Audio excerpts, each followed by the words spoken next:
move the tennis ball.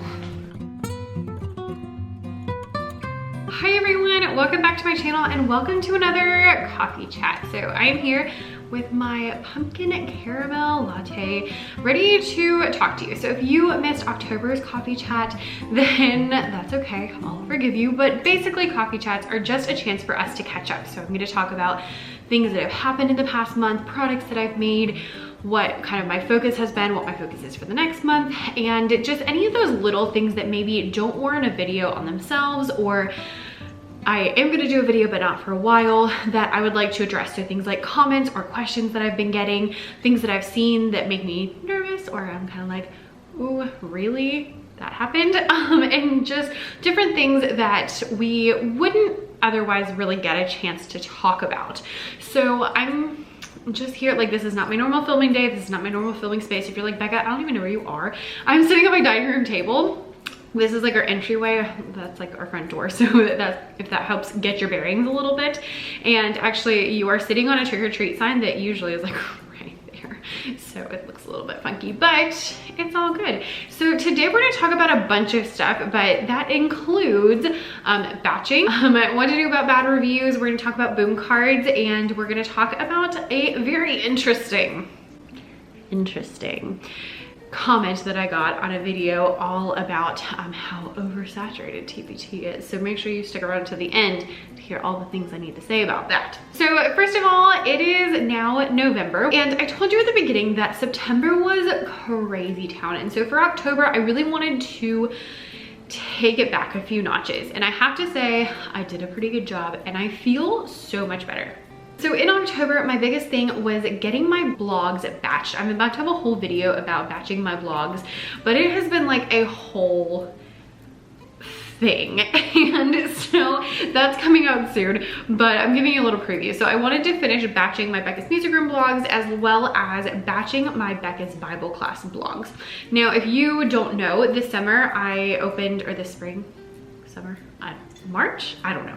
At some point this year, I opened a second TPT shop called Becca's Bible Class. And when I did that, I knew that I wanted to implement some of the content marketing strategies that I have used and loved, but I was like, there is no way that I am writing 2 blog posts a week, because if you don't know, I have written a blog post every week for like years. So I came up with this strategy where I would batch them. So I've been writing blogs every single day and then scheduling them out for once a week or once every other week in Becca's Bible Class terms. And so I'll have a whole video about that and what I feel and how that went. But what I want you to know is that with my Becca's Bible Class blogs, I am almost done with them and they've been so much easier.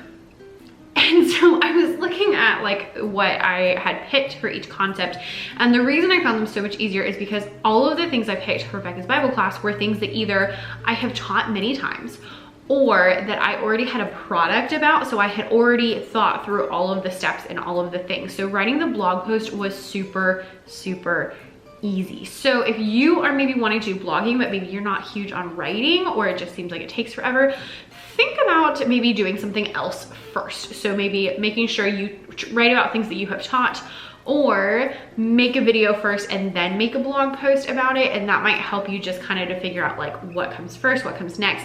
Or even if you just like talk it into a note or do like the speak to text, that might help, because then you'll already have like words on the page.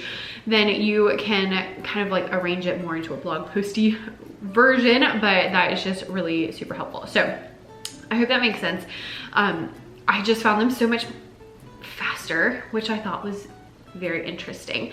But overall, I did batch my blogs. I also did my Candy Rhythms bundle pack. It started out as normal. It started out as like one little Candy Rhythms activity and turned into like a whole thing, but it's been doing pretty well, especially right around Halloween. I'm so glad that I chose to do the products line route because it just worked out so much better. I also made a couple of products for Becca's Bible Class.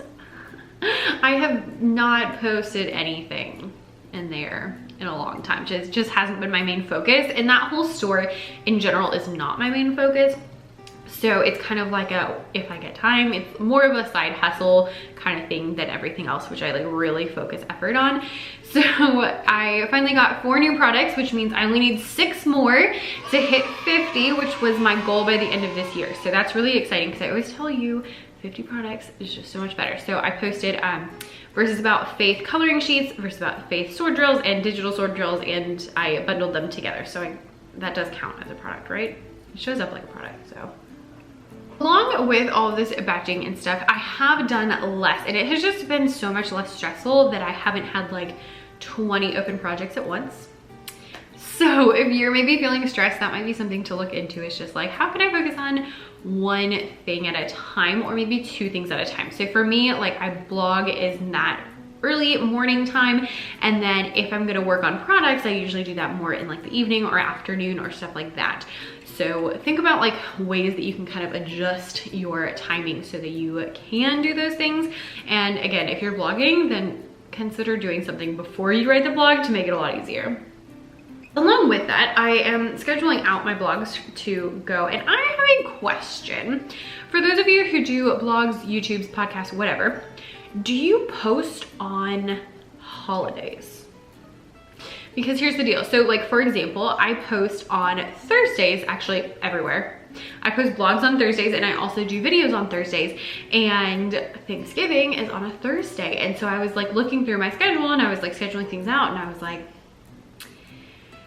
I feel like it's weird to post it on Thursday, like on Thanksgiving. So I don't know if I should like post it the next day, or if I should just skip that week, or what. So if you have a thought or opinion, or you can tell me what you do, please leave it down below. Do you post on holidays? And if like your normal posting day is on a holiday, do you just skip it?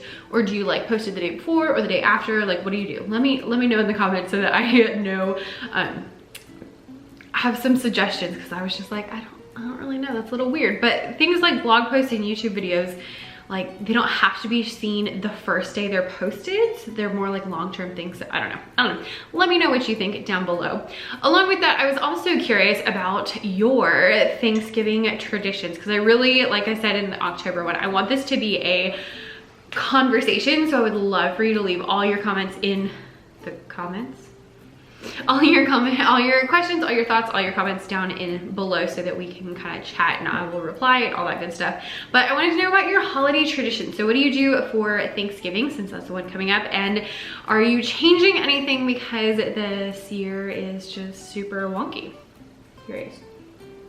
I'm not sure what we're doing. We have that awkward, like my husband and my family both live here in the same area, which is awesome, but it's also really stressful at holidays because you feel like you have to see both of them, but they always do things at the same time. We don't really have a good strategy for figuring those out, but we shall see. So I'm curious to what you do down below and like your favorite holiday things. Mine, of course, is pie and cookies. That won't shock you at all, since we had the great debate about the cake last time. So I want to know what your favorite food is for this one. Speaking of the last time we did one of these videos, I started reading a comment, and then I was answering this comment, and I didn't fully answer it because, frankly, y'all, that video was like an hour long, and I was like, we just need to cut something out.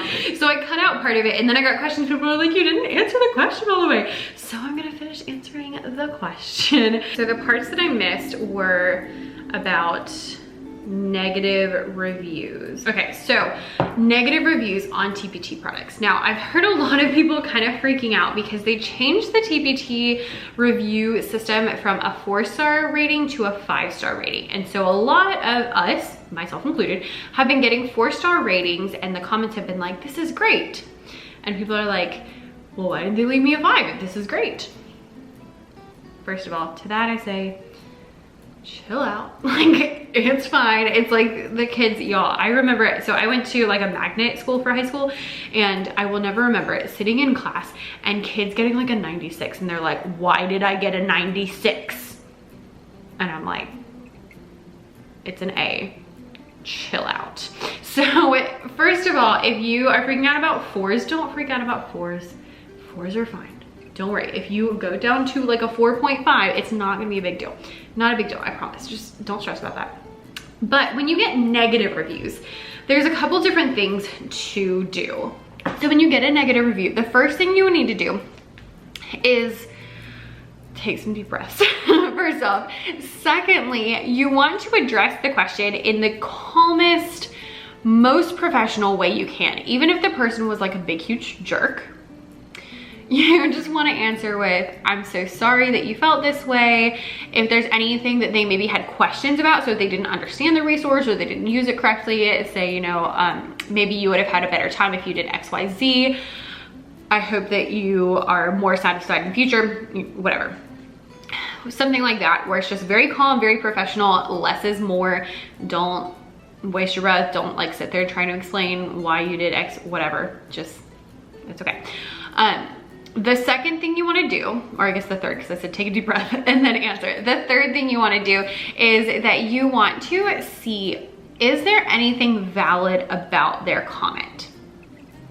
Now, you might get someone who's just like, this resource is stupid.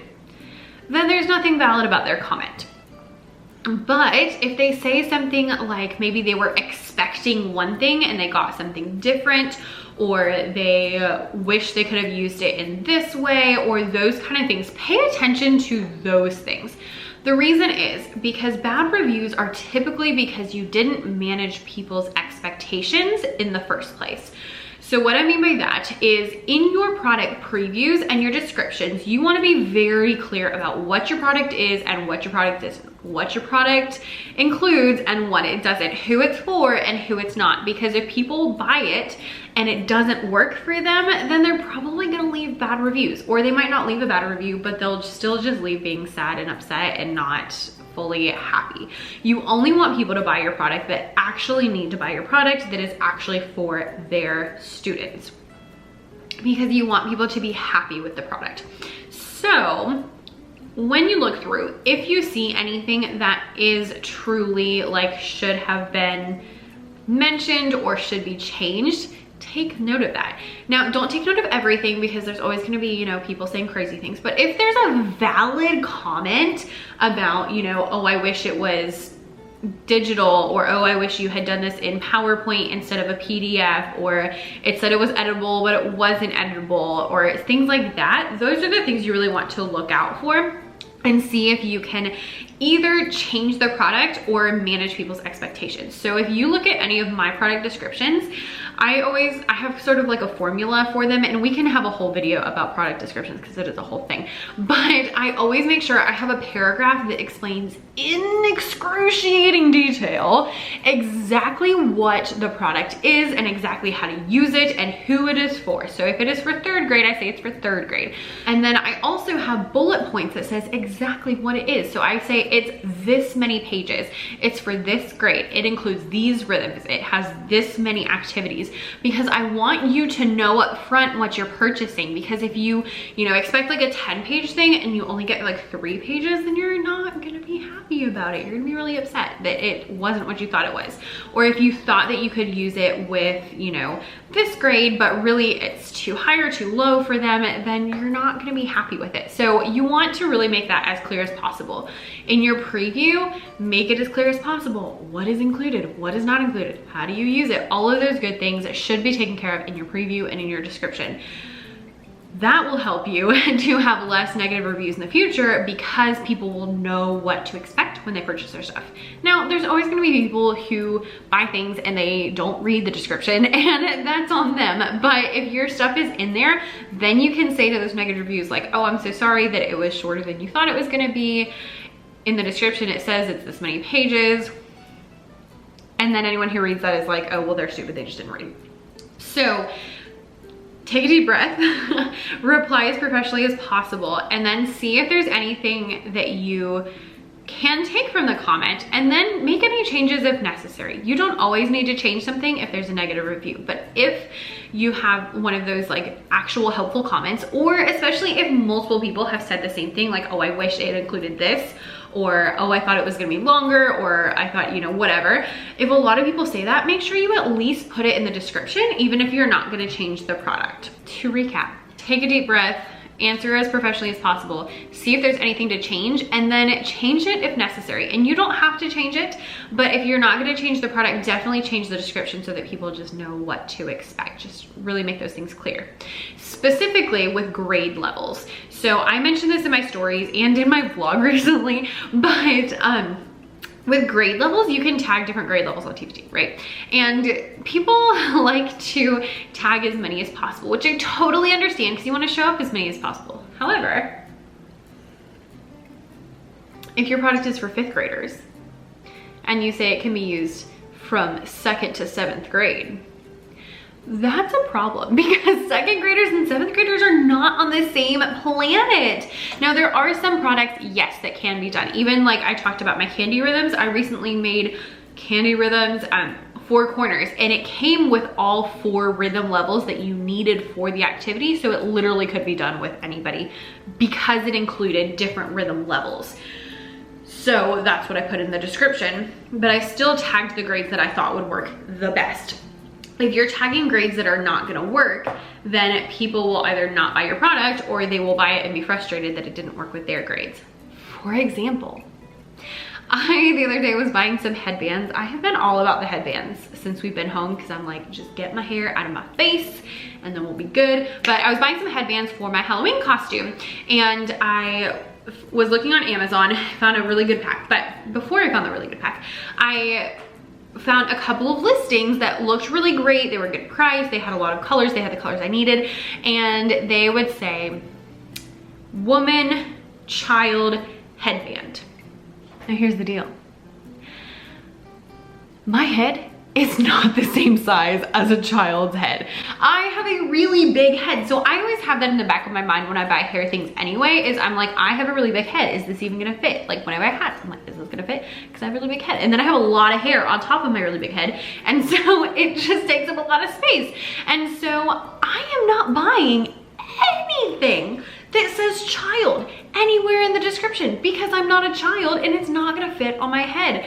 So they were trying to rank for both woman and child, and from an existential point, you know, I can see it. I understand why they put it in there because I do all the online stuff, and so I have the curse of just every time I see anything, I'm like psychoanalyzing all of the marketing all of the time.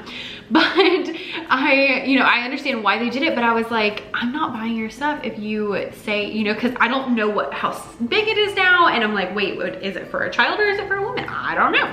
So make sure that you tag appropriately so that you don't have the headband problem where people don't buy because you're trying to spread your net too loose. So I recently talked about boom cards, and I asked a question because boom cards, and if you don't know, I'll link a video about boom cards so that you can see them, but boom cards you can sell on boomlearning.com, and you can also sell them on TPT. And so I was asking if people have had success selling the boom cards on TPT, because mine tend to be better on boom than on TPT. Like same deck, they just sell better on TPT or on boom and not TPT. So I asked around, and I asked in a Facebook page, and it was kind of funny. It almost was like split down the middle. Like half the people said they did better on boom, but half the people said they did better on TPT. But the overall consensus was that yes, you should put them on both because it will probably do better. The other thing that I noticed, that I actually noticed recently, is that boom really likes new content, whereas TPT tends to take a little while for things to gain traction. So on Boom Learning, I posted some new decks, and my boom sales exploded. That's what their emails always say. But I sold a whole bunch of boom cards because I had put up new decks, and I didn't realize that they liked recency. And so I put all these decks up, and then I was like, oh my gosh, where's all this money coming from? It's because they like the new decks. On TPT, it tends to take a while for things to gain traction. So a lot of people said they like doing it on both because they'll do really well on Boom immediately, and then after a few months, they'll do better on TPT than on Boom Learning. So I thought that was really interesting and answers the question. So I am gonna go back and put all of those boom decks on TPT. You know those things that are not hard, but you just don't wanna do them? That's one of mine. I'm like, it's just tedious to sit there and be like, make sure you have the right link to the right thing, and ugh. But I shall do it, it'll be fine. Anyway, all right, so we are up at the end of this little session, and we are gonna answer a very interesting comment. So I recently posted a video that has I'm looking for it now. I'm not ignoring you. I recently posted a video that has my checklist of starting your TPT shop. So if you are brand new, definitely go check it out because it tells you like exactly what to do. And of course now I can't find it. So here's what this comment said. Here's the reality. There are sellers who have whole teams working for them. There are sellers whose husbands are working their TPT business with them or doing all the housework and childcare so the wife can work TPT. There are sellers who hire out for so many parts of product creation, Pinterest and SEO optimization part of the process. It's not them sitting at a desk doing the tough creative thinking. The longer you've been on TPT, the higher you rank in product searches. So sellers who started early on TPT are continuing to do well. There's a whole industry of people who are selling classes or help to new sellers for a fee because TPT is becoming so saturated. So this profit trail is now evolving from selling to a cottage industry around sellers. I don't know if that's right. TPT is becoming disingenuous. I wish there was a new platform where just teachers selling to other teachers or some other way of vetting people. If you do decide to get into TPT selling, realize there is a huge time and financial investment and understand what and who you are up against. Take a deep breath before I answer any of that. Okay. Yes, TPT does prefer older products because they have been tested and vetted. Some of my best-selling products to this day are some of my first products because people have bought them, they've reviewed them, they've loved them, people continue to buy them. That makes sense, right? Because if TPT is trying to get people to the best customer experience. So yes, they do like older products, but that doesn't mean that your new products can't get seen. I've only been on TPT for 2 years. A lot of people have been on TPT for like 10 years. And yeah, they probably do better than me because 10 years is a lot more time than 2 years. It's kind of like when you're teaching and you look at people who have been teaching for 10 or 15 years and you're like, why is this so much easier for you? Because they know what they're doing. Okay, so on TPT, the people who have been around for a long time know what they're doing and they have products that have been tested and loved and people like them, and that's why they are doing well. That doesn't mean that you can't be successful. I've only been on TPT for 2 years. That's it. That's not a lot of time. By the time I got there were already tons of other sellers and tons of other music sellers and, you know, other things that made it difficult. Okay, and I'm just like, yes, it is difficult. It is a time investment, and eventually it's gonna be a money investment too, because when your business grows, you're gonna wanna invest money into it, but that doesn't mean that you can't do it. So what I got from this person is that I don't know who this is, I've never seen them comment on my videos, I've never seen anything, but what I got from this comment was basically, I just wanna post products and people buy them and that be it. Well, that would be great, you know, in a magical world, but we don't live in a magical world. And TPT is so much better than other things because that can happen. You can post products and not do anything and they will sell. I opened my new shop, I already told you that. And I have not put that much effort into it because I'm a little busy running my other shop and running this YouTube channel and doing and teaching full-time. Oh yeah. And so I haven't put that much effort into it, but it's still selling. Is it selling tons? No, because I'm not putting that much effort into it, and the more effort I put into it, the better it's gonna do. And I know that, but I've like put in some effort and then I just kind of let it sit for a while, but it's still gaining traction and still selling a little bit more each month. So even though I hadn't posted anything new, even though I hadn't done much, it's getting better just from search and from people finding things. All my traffic right now is still pretty much coming from TPT with like, I think I sold like one thing from Pinterest. But that's just, you know, where I am right now. So yes, you can do that. But are you gonna make thousands and thousands of dollars by like posting a couple products up and leaving them? No. And y'all, TPT is nothing. Go on Amazon, go on Etsy. Like, these places are crazy, and TPT is so much less saturated than any of those places. Truly, go on Etsy and just look up one thing and see how many different shops are selling that one thing. They're not all doing well. So, you know, it's gonna be the same thing everywhere. If you want to do well, you need to put the effort in. And I don't think that we should be upset at older sellers for making money. First of all, because that's silly. Secondly, because they put in the work. Like, yeah, they have people who work for them now because they put in the work so that they could afford that. If you retire your husband, that means you are making enough in your business to support your salary and whatever your husband was doing before. That is amazing. And that is a lot of work and a lot of dedication. What I would like to say to that is TPT is not oversaturated. Yes, older products do better because they've been tested and they do well, but that doesn't mean that you can't do it. However, if you're not willing to put in any effort, you're not gonna get anything out of it. It's just like everything in life. The more effort you put in, the more you'll get out. Newton's laws. Where are my science teachers at? Every action inspires an equal reaction. So if you put effort in, then you will get a reaction out. You will get effort out. It's not gonna be immediate. It's not gonna be magical. I tell you that all the time. And even actually, I forgot that this video, I did mention that I do have a course. I do, because you know what? Courses save you time. That's the point of a course. And I will be the first person to tell you that you can do it without a course, because I did not take a course. I don't even know if there were courses 2 years ago when I started. I didn't take a course and I'm fine. However, I would probably be further if I had taken a course and I didn't have to figure those things out. So that's the point of a course, is you don't have to figure those things out. You don't have to waste all of that time that I had to waste figuring it out. But neither here nor there. This is hard work. And if you don't want to put the hard work in, you won't get the hard work out.